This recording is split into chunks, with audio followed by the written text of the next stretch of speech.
Hello guys, আমার কুকুনি style ব্লগে সবাইকে স্বাগত জানাই। আশা করি আপনারা সবাই ভালো আছেন।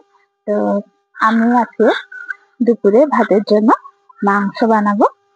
তো একটু নতুন নিয়মে বানাবো। সেদিন যে ব্লগ ভিডিওটা বানিয়েছিলাম একটা কষা টাইপের বানিয়েছিলাম, তো আজকে ঝোল টাইপের বানাবো। তো দেখুন, সবাই এনজয় করুন। আর কিভাবে বানাচ্ছি তারপরে সবাই কমেন্ট শেয়ার করতে ভুলবেন না। আর যারা চ্যানেলে নতুন আছেন সাবস্ক্রাইব করবেন এবং লাইক করতেও ভুলবেন না। তো চলুন বানাচ্ছি রেসিপিটা দেখে। আজকে নতুন উনুনটাই বানাচ্ছি। এই উনুনটা অনেক দিনেরই, তো বানাতাম না এটা। তো আজকে এই উনুনটাই বানাচ্ছি। আর এই উনুনটা একটু ভেঙে গেছিলো, তো গোছ করে দিয়েছি। তো ওটাই বানাবো না, আজকে এটাইতেই বানাচ্ছি। এই দেখুন, কড়া বসিয়ে দিয়েছি, মাংসটা নিয়েছি, এটাতে হলুদ দিয়ে দেব। ধুয়ে নিয়েছিলাম মাংসটা। আর একটু গরম মশলা দিয়ে নেব, একটু জিরে গুঁড়ো দিয়ে নেব,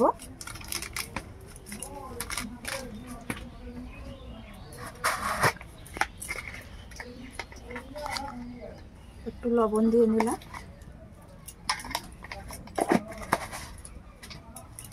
লবণটা বেশি হয়ে যাবে। একটু সরষের তেল নিয়ে নেব, এখানে একটু কাঁচা তেল নিয়ে নিলাম। যেরকম মেখে নেব, একটু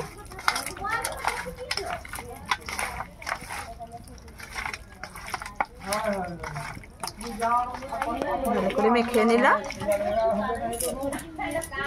এই যে কড়াতে অল্প তেল নিয়ে নিচ্ছি, পেঁয়াজ দিয়ে দিচ্ছি।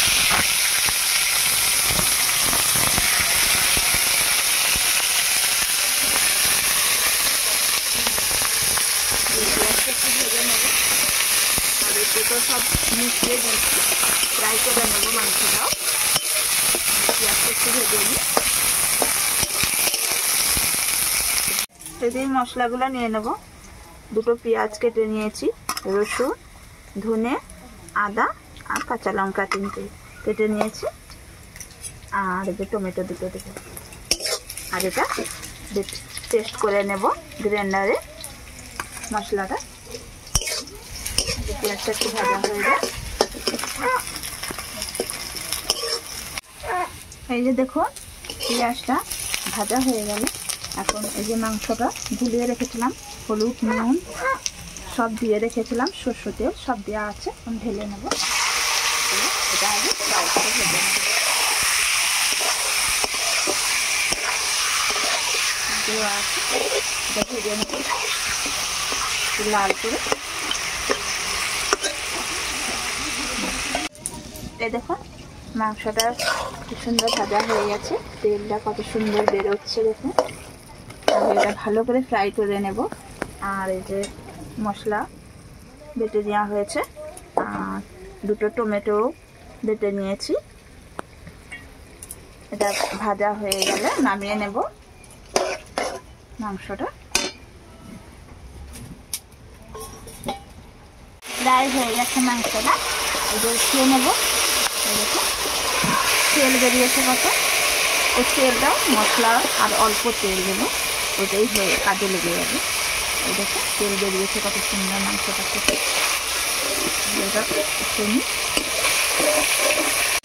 এই দেখুন, মাংসটা নামিয়ে নিয়েছি। আর তেল আছে কড়াতে, আর অল্প তেল দিয়ে দেবো।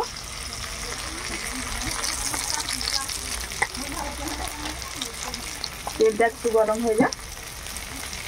এই দেখুন, তেল গরম হয়ে গেছে। এই যে মশলাটা একটু এখানে ঢেলে দেবো, এই যে মশলাটা দিয়ে দেবো।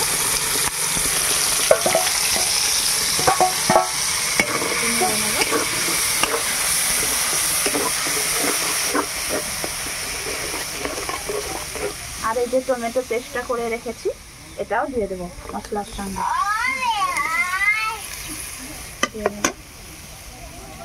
একটু জল দিয়ে দিই।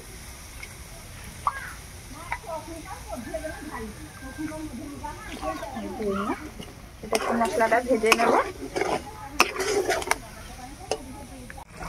এই দেখুন আমার মশলা ভাজা হয়ে গেছে অলরেডি। এই দেখুন কত সুন্দর কালার হয়ে গেছে, অনেক সুন্দর গন্ধও উঠছে। এই যে মাংসটা যে ফ্রাই করে রেখেছিলাম ওটা দিয়ে দেব। এই যে দিয়ে দিই, নাড়াচাড়া করে দিই।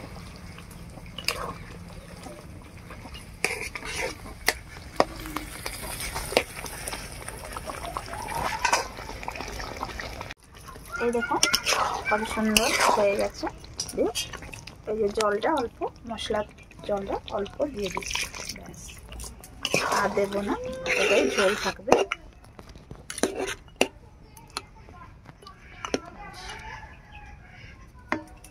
এটা একটু ফুটলে নামিয়ে নেব।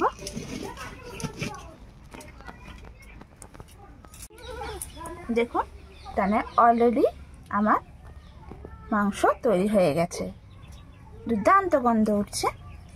শুধু গরম ভাতে খেলেই হলো। এই নিয়মে বানিয়ে নেবেন, অনেকই সুন্দর হবে। তো আজকের মতো ব্লগ ভিডিও এখানেই শেষ করলাম। লাইক শেয়ার কমেন্ট ভুলবেন না, আর যারা চ্যানেলে নতুন আছেন সাবস্ক্রাইব করবেন। Tata bye bye.